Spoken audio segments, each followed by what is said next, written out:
क्या बोलना चाह रहे थे आप आखिरी साहब? मैं ही कहना चाह रहा था कि ये जो एनपीए का जो बात कह रहे थे प्रकाश जी, तो उस समय के अंदर में सरकार ने एक पीनट देने की बात करी थी कि जो 3 महीने का या 90 दिन का पीरियड रहता है जिसमें किस्त नहीं देने पर एनपीए हो जाते थे, तो उन्होंने एक पर्टिकुलर पीरियड के लिए रिलैक्सेशन दे दिया था।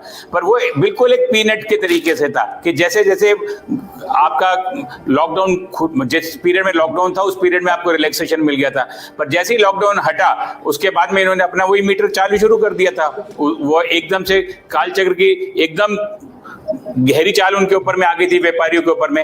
ये नहीं लोग समझ रहे थे कि लॉकडाउन खुला है, लॉकडाउन खुलने से एकदम व्यापार चालू नहीं हो जाता। ये शटर नहीं था कि दुकान खुलते ही एकदम से लोग आने शुरू हो जाएंगे। तो उसको लाइन पे आने में, व्यापार को अपनी गति पकड़ने के अंदर में कम से कम हम व्यापारी लोग 2-2, 3-3 साल मिनिमम पीछे चले गए थे। तो सर आप ठीक कह रहे हैं प्रकाश जी, सरकार ने उस समय पर जो दिया वो बहुत बहुत बहुत से बहुत कम था, और इसके ऊपर में व्यापारी संगठनों को एकजुट होना चाहिए और आप Q5 के चैनल के माध्यम से मिलके एकदम सरकार के ऊपर में एक नई मुहिम छेड़नी चाहिए, जो कि कल से शनिवार से हम प्रोग्राम ला भी रहे हैं इसके ऊपर। नीलेश जी, मैं और आपको कल रात की घोषणा। नीलेश जी आखिरी सब कुछ प्रकाश जी बोलना चाहते हैं या नीलेश जी? मैं बोलता हूँ, एक सेकंड सुनिए। देखिए चावला जी, ऐसा है कि मेरे एक दोस्त है जो जापान के अंदर जिनकी दुकान है या होटल से उनके दो, तो वो उनसे मेरी बातचीत होती थी।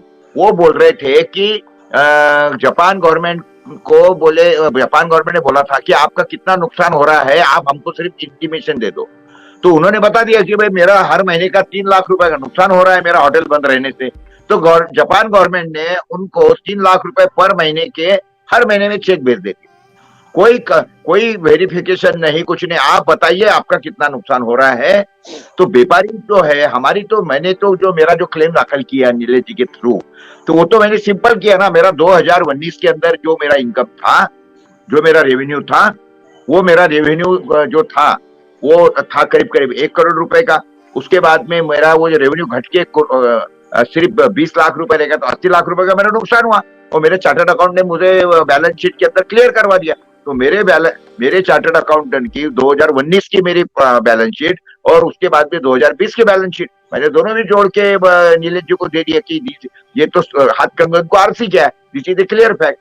तो वो अभी तो ये तो 2020 का मैंने क्लेम दाखिल किया, अभी तो 2021 का मेरा बाकी है, वो भी भेज रहा हूं मैं नीलेश जी आपके पास।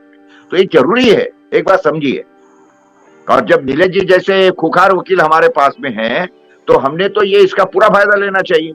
लेकिन ये और सरकार तब जाके लाइन पे आएंगे। इन नलायकों को तो कोई पता है। देखिए सरकारी कर्मचारी नलायक, उनका तो सारा का सारा ऑफिस बंद, कोर्ट बंद, कॉलेज बंद, सबके पगार हरामखोरों के चालू थे, 1 रुपया कम नहीं था। गवर्नमेंट ये तो बोल सकती थी ना कि अभी तुमको तो अभी घर को बैठे हो तो तुम्हारे को 1/4 सैलरी मिलेंगे भाई, 75% तुम्हारे डिडक्शन है। और सैलरी क्या कम थोड़ी है सरकारी कर्मचारियों की, लाख 1.5-2 लाख रुपए सैलरी है।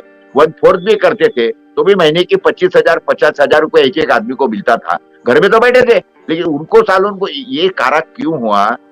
ये सारे सरकारी कर्मचारी चुप और ये क्यों है? अभी तो क्या है, वो लोग बड़े नाराज है सरकारी कर्मचारी। क्यों? वो बोलते थे साला वो समय भी अच्छा था, साल भर बंद था, घर पे बैठे थे, पूरा सैलरी चालू था, आराम चालू था। और अभी तो ये बोले साला कोरोना हट गया। क्यों हट गया कोरोना? वापिस आना चाहिए कोरोना, वापिस से लॉकडाउन लगना चाहिए।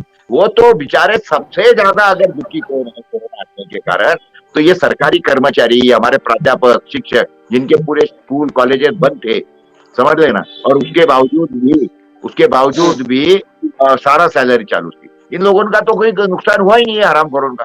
तो इसीलिए ये व्यापारी हम लोग गधे हैं कि हमको समझता नहीं है कि किस तरीके से क्लेम दाखिल करना है।